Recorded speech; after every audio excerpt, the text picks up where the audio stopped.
नमस्कार दर्शक बंधु आपणकर जदि मकर राशि तेबे आजिर कार्यक्रमटी आपणक पई बहुत अधिक गुरुत्वपूर्ण रही कारण एही भिडियो रे आपणकर संपूर्ण मार्च मास एवं एप्रिल मासटी केमिति रहिबो कौन परिवर्तन आसिबो आपणक जीवन रे एवं जो ग्रह मानक गोचर रे होईछि विराट परिवर्तन आपण मानक पई केमिति रहिबो ताहार प्रभाव एवं केउ क्षेत्र रे अधिक प्रभाव आपण देखिबे एही भिडियो रे विस्तृत भाव रे आलोचना करिबा एवं ता सहित आपणकर राशिटी मकर हेले मध्य आपणकर नक्षत्र अनुଯାୟୀ शुभ प्रभाव पड़िबो ना अशुभ प्रभाव पड़िबो सबुठारु बड़ कथा हेउछि कौन रही प्रतिकार जहाँ आपणकर अशुभत्व को दूर करिबो एवं आपणकर शुभाशुभ फल को द्विगुणित करिबारे सहाय्य करिबो एही भिडियो रे आपण मानकु जणाइबी। देखंतु फेब्रुआरी मासरु आपणकर 3टी दोष लागिथिला पापकर्त्री दोष ग्रहण दोष एवं अंगारक दोष जहाँ एही मार्च मासरे शेष हेबाकु जाउछि जेउ कारणरु आपणकर भाग्य देव आपणकर साथ एवं आपणकर किछि असंपूर्ण कार्य को आपण संपूर्ण करिबा पई जाउछंती एवं आपणकर दीर्घ दिनर किछि अभिलाष बा मनस्कामना रहिछि ताहा आपणकर पूर्ण हेबा पई जाउछि तेणुकरी आसंतु जानिबा केबे एवं केउ क्षेत्र रे केउ समय रे आपणकर एही सब मनस्कामना अधूरा कार्य गुड़िक पूर्ण हेबा पई जाउछि किंतु भिडियोटी आरंभ करिबा पूर्वरु जदि आपणकर भी मकर राशि होइथाए एवं आपण भी ईश्वर को आंतरिक भक्ति एवं विश्वास करंती तेबे भिडियोटी को लाइक करंतु कमेंट बॉक्स रे जय जगन्नाथ जय मां लक्ष्मी अवश्य लिखि दियंतु ता सहित आम सह जोगाजोग करिबा पई वीडियोर मध्य भाग रे एक व्हाट्सएप नंबर दिया जाइछि जो नंबर साहाय्य आपण आम सह जोगाजोग करी निजर नूतन कुंडली प्रस्तुत करें कुंडली विश्लेषण कराइपारे किंबा आपणकर चाकरी विवाह व्यवसाय प्रेम संपर्क शिक्षा स्वास्थ्य को नहीं किसी समस्या रही ताहार सहजरे एवं स्वल्प मूल्य रे समाधान करें सेतिपई आपण आम सह वीडियोर शेष पर्यंत जोड़ी होई रुहंतु एवं व्हाट्सएप नंबर माध्यम आम सह जोगाजोग करी खूब कम मूल्य रे आपणकर समस्यार समाधान करंतु। एबे आसंतु कार्यक्रमटी को आग को बढ़ाइबा एवं जानिबा आपणकर जो 3टी दोष लागिथिला एवं सेही 3टी दोष कारणरू आपणकर जो समस्या गुड़िक बढ़ी जाइथिला विशेष भाव में आपणकर स्वास्थ्य रे जो समस्या देखुथिले आर्थिक क्षेत्र रे आपणकर ऋण बढ़ी चली ऋण को सुझिबा पई चेष्टा कले मध्य कोनोसी ना कोनोसी कार्य आसी जाउछि जे कारणरू आपण ऋणटी को सुझि पारु नांती ऋणटी बढ़ी बढ़ी चली एवं परिवार रे खुशीर वातावरण रही नाही विद्यार्थी माने मध्य शिक्षा क्षेत्र रे बहुत अधिक चिंतित अछंती एवं द्वंद्व रही सफलता ना विफलता मिलिबो एवं ता सहित आपण चाकरी पई बारंबार चेष्टा करी मध्य विफलता देखुचंती निराशतार सामना करुथिले एवं जे माने चाकरी रे अछंती सेमानक चाकरी क्षेत्र रे समस्या बढ़ी शत्रु बढ़ी एवं जे कारण आपण मानसिक दुश्चिंतार रहुथिले एवं आपणकर संतान संतति को नहीं जो चिंता गुड़िक रही आपणक प्रेम जीवन हेउ बा दाम्पत्य जीवन हेउ छोट कथा को नहीं जो झगड़ा मनमालिन मतभेद चली एवं ताहार प्रभाव में आपण जो मानसिक दुश्चिंतार रोते शारीरिक कष्ट पीड़ा भोग करुले से सब क्षेत्र में आपण को निश्चित भाव में उपशम प्राप्त हेबो। तेबे आसंतु जानिबा केउ क्षेत्र में केबे ठारू एवं आपणक नक्षत्र अनुଯାୟୀ कि फल प्राप्ति हेबो आसंतु जानिबा। देखंतु मकर राशि 3टी नक्षत्र रही उत्तराषाढ़ा मकर राशि श्रवणा मकर राशि एवं धनिष्ठा मकर राशि। देखंतु प्रथम जानिबा उत्तराषाढ़ा मकर राशि व्यक्ति विशेषकर आगामी मार्च एवं एप्रिल मासटी केमिति रहिबा पई जाउछि।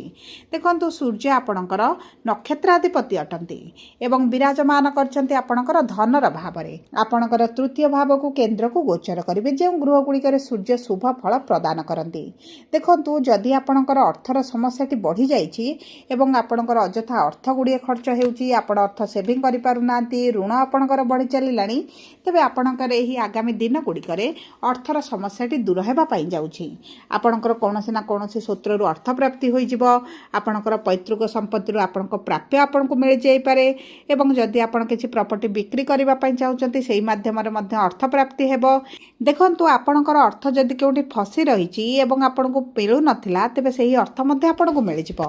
आपणकर आर्थिक क्षेत्र रे आपण स्थिरता देखिबे एवं आपणकर जे ऋण करज बढ़ुछि ताहा मध्य आपण सुझि पारिबे एवं देख ଦେଖନ୍ତୁ ସୂର୍ଯ୍ୟ ଯେହେତୁ ଆପଣଙ୍କର ଅଷ୍ଟମ ଭାବର ସ୍ୱାମୀ, ଆପଣ ଉଚ୍ଚଶିକ୍ଷା କରିବାର ଯଦି ଅଭିଳାଷ ରଖିଛନ୍ତି ତାହା ଆପଣଙ୍କର ପୂରଣ ହୋଇଯିବ। ବିଦ୍ୟାର୍ଥୀମାନଙ୍କର ତ ଶିକ୍ଷା କ୍ଷେତ୍ରରେ ଆଶାଠାରୁ ଅଧିକ ମଧ୍ୟ ସଫଳତା ପ୍ରାପ୍ତି ହେବ। ଆପଣଙ୍କ ମନପସନ୍ଦର କଲେଜରେ ହେଉ, ମନପସନ୍ଦର କୋର୍ସ ମଧ୍ୟ ଆପଣଙ୍କୁ ପ୍ରାପ୍ତ ହୋଇପାରେ। ଆପଣଙ୍କର କଲେଜରେ ଆଡ଼ମିସନ୍ ମଧ୍ୟ ହୋଇପାରେ। କ୍ଲାସ୍ ପ୍ରମୋସନ୍ ପାଇଁ ଯଦି ଆପଣ ପରୀକ୍ଷା ଦେଇଛନ୍ତି ତେବେ ମଧ୍ୟ ଆପଣଙ୍କୁ ଶୁଭ ଫଳ ପ୍ରାପ୍ତି ହେବ। ବିଶେଷ ଭାବରେ ଯଦି ଆପଣ ସରକାରୀ ଚାକିରି ପାଇଁ କିଛି ପରୀକ୍ଷା ଦେଉଛନ୍ତି, ଇଣ୍ଟରଭ୍ୟୁ ଦେଉଛନ୍ତି, ଏଣ୍ଟ୍ରାନ୍ସ ଦେଉଛନ୍ତି, ତେବେ ମଧ୍ୟ ଚାକିରି ସମ୍ବନ୍ଧିତ ପରୀକ୍ଷା ଗୁଡ଼ିକରେ ଆପଣଙ୍କୁ ବହୁତ ଅଧିକ ଶୁଭ ଫଳ ପ୍ରାପ୍ତି ହେବ। ସବୁଠାରୁ ବଡ଼ କଥା ହେଉଛି ଗୁରୁ ଯେହେତୁ ଷଷ୍ଠ ଭାବରେ ବସିଛନ୍ତି, ଆପଣଙ୍କର ରୋଗ, ଋଣ, ଶତ୍ରୁ ମଧ୍ୟ ଦୂର ହେବ।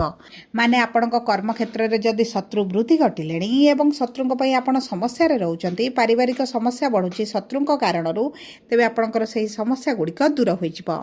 ଏବଂ ଆପଣଙ୍କ ନୂତନ କର୍ମର ସନ୍ଧାନରେ ଯଦି ରହିଛନ୍ତି ତେବେ ଆପଣଙ୍କୁ ନିଶ୍ଚିତ ଭାବରେ କର୍ମ ପ୍ରାପ୍ତି ହୋଇଯିବ।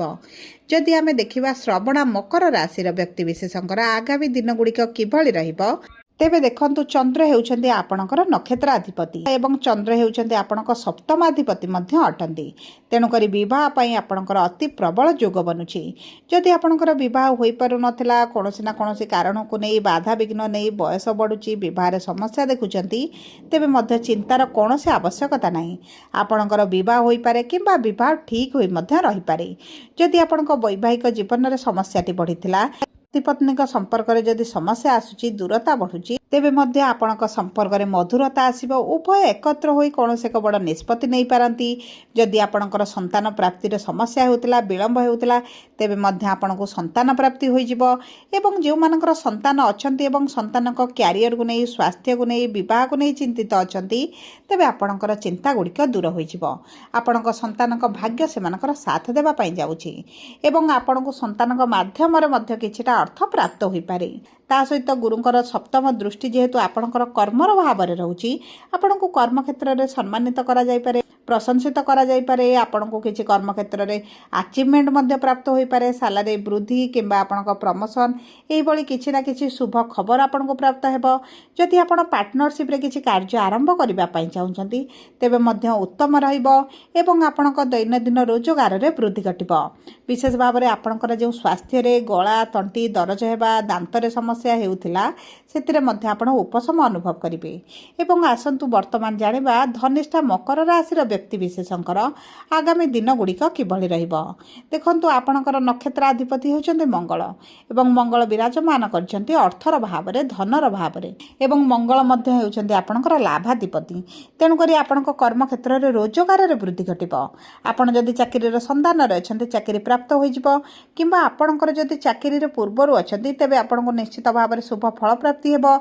ଆପଣଙ୍କର ଦରମା ବୃଦ୍ଧି ହୋଇପାରେ କିମ୍ବା ଆପଣଙ୍କର ଚାକିରିରେ ଯେ ଆପଣଙ୍କୁ ଶୁଭ ଖବର କିଛି ନା କିଛି ପ୍ରାପ୍ତ ହେବ। କାରଣ ଆପଣଙ୍କର ଏକ୍ସଟ୍ରା ଇନକମ୍ କରିପାରନ୍ତି, ଏକ୍ସଟ୍ରା ଡ୍ୟୁଟି କରିପାରନ୍ତି କିମ୍ବା ଆପଣଙ୍କର ଏକ୍ସଟ୍ରା ସାଇଟ୍ରେ କିଛି ଇନକମ୍ କରିବା ପାଇଁ ମଧ୍ୟ ଚେଷ୍ଟା କରିପାରନ୍ତି। ଯେଉଁ କାରଣରୁ ଆପଣଙ୍କର ଇନକମ୍ ବୃଦ୍ଧି ହେବାରୁ ଆପଣଙ୍କର ଆର୍ଥିକ ସ୍ଥିତିଟି ସ୍ୱଚ୍ଛଳ ରହିବ। ଏବଂ ଦେଖନ୍ତୁ ଯଦି ଆପଣ ବ୍ୟବସାୟ କରୁଥିଲେ, ମାନ୍ଦା ପରିସ୍ଥିତି ଦେଖୁଥିଲେ, ତେବେ ଆପଣଙ୍କ ବ୍ୟବସାୟରେ ମଧ୍ୟ ଉନ୍ନତି ପରିଲକ୍ଷିତ ହେବ। ଯେଉଁ ବ୍ୟକ୍ତିମାନଙ୍କର ପୂର୍ବରୁ ପାର୍ଟନରସିପ୍ରେ କାର୍ଯ୍ୟ କରୁଛନ୍ତି କିନ୍ତୁ ନିଜର କିଛି ସ୍ୱତନ୍ତ୍ର କାର୍ଯ୍ୟ ଆରମ୍ଭ କରିବା ପାଇଁ ଚାହୁଁଛନ୍ତି, ତେବେ ମଧ୍ୟ ଆପଣଙ୍କ ପାଇଁ ଅତି ଉତ୍ତମ ସମୟ ରହିଛି। ଏବଂ ଦେଖନ୍ତୁ ଆପଣଙ୍କ ସୁଖ, ସୁବିଧା, ଭୋଗ, ବିଳାସ, ଐଶ୍ୱର୍ଯ୍ୟର ସ୍ୱାମୀ ହେଉଛନ୍ତି ମଙ୍ଗଳ ଏବଂ ଆପଣଙ୍କର ଏହି ସମୟ ମଧ୍ୟରେ ଯଦି କିଛି ଘର, ଜମି, ଗାଡ଼ି କିମ୍ବା ବଡ଼ କିଛି ଜିନିଷ କ୍ରୟ କରିବା ପାଇଁ ଚାହୁଁଛନ୍ତି, ତେବେ ମଧ୍ୟ ଭାଗ୍ୟ ଆପଣଙ୍କର ସାଥ ଦେଉଛି। ମାଆଙ୍କ ସହିତ ସମ୍ପର୍କ ମଧୁର ହେବ। ମାଆଙ୍କ ସ୍ୱାସ୍ଥ୍ୟରେ ଯଦି ସମସ୍ୟା ଥିଲା, ତେବେ ତାହା ମଧ୍ୟ ଦୂର ହୋଇଯିବ। ବିଶେଷ ଭାବରେ ଏହି ସମୟ ମଧ୍ୟରେ ଆପଣଙ୍କ ପୈତୃକ ସମ୍ପତ୍ତିକୁ ନେଇ ଯଦି କିଛି ଡିସ୍ପ୍ୟୁଟ୍ ରହିଛି, ତେବେ ତାହା ଆପଣଙ୍କର ସମାଧାନ ହେବାର ବହୁତ ଅଧିକ ସମ୍ଭାବନାଟି ରହିଛି। ଆପଣ ନୂତନ ଗୃହ କିଣିପାରନ୍ତି, ନୂତନ ଗୃହ ପ୍ରବେଶ ମଧ୍ୟ କରିପାରନ୍ତି। ଆପଣଙ୍କ ସୁଖ ସୁବିଧାରେ ବୃଦ୍ଧି ଘଟିବ। ସବୁପରେ ଆପଣଙ୍କର ଅଶୁଭତ୍ୱକୁ ଦୂର କରି ଶୁଭାଶୁଭ ଫଳକୁ ବୃଦ୍ଧି କରିବା ପାଇଁ ଆପଣ ପ୍ରତିଦିନ ଶନିଙ୍କର ବୀଜ ମନ୍ତ୍ର 108 ଥର ପାଠ କରନ୍ତୁ। ପ୍ରାତଃ ସମୟରେ ସୂର୍ଯ୍ୟଙ୍କୁ ଜଳ ଅର୍ପଣ କରନ୍ତୁ ଏବଂ ଆଦିତ୍ୟ ହୃଦୟ ସ୍ରୋତ ପାଠ କରନ୍ତୁ। ମହାଦେବଙ୍କର ପୂଜାର୍ଚ୍ଚନା କରନ୍ତୁ। ସନ୍ଧ୍ୟା ସମୟରେ ଚନ୍ଦ୍ରଙ୍କର ବୀଜ ମନ୍ତ୍ର ଜପ କରନ୍ତୁ ଏବଂ ପ୍ରତିଦିନ ହନୁମାନ ଚାଳିସା ପାଠ କରନ୍ତୁ। ଚେଷ୍ଟା କରନ୍ତୁ ମାଙ୍କଡ଼ ହେଉ କିମ୍ବା କୁକୁରମାନଙ୍କୁ କିଛିଟା ଖାଦ୍ୟ ଦେବା ପାଇଁ। ଆପଣଙ୍କ ପାଇଁ ଶୁଭଦାୟକ ରହିବ। ଯଦି ଆପଣଙ୍କର ମକର ରାଶି ହୋଇଥାଏ, ଭିଡ଼ିଓଟି କିଭଳି ଲାଗିଲା କମେଣ୍ଟ ବକ୍ସରେ ଲେଖି ଜଣାନ୍ତୁ। ଯଦି ଆପଣଙ୍କ ପ୍ରିୟଜନଙ୍କର ମକର ରାଶି ହୋଇଥାଏ, ଭିଡ଼ିଓଟି ତାଙ୍କ ସହିତ ସେୟାର କରନ୍ତୁ।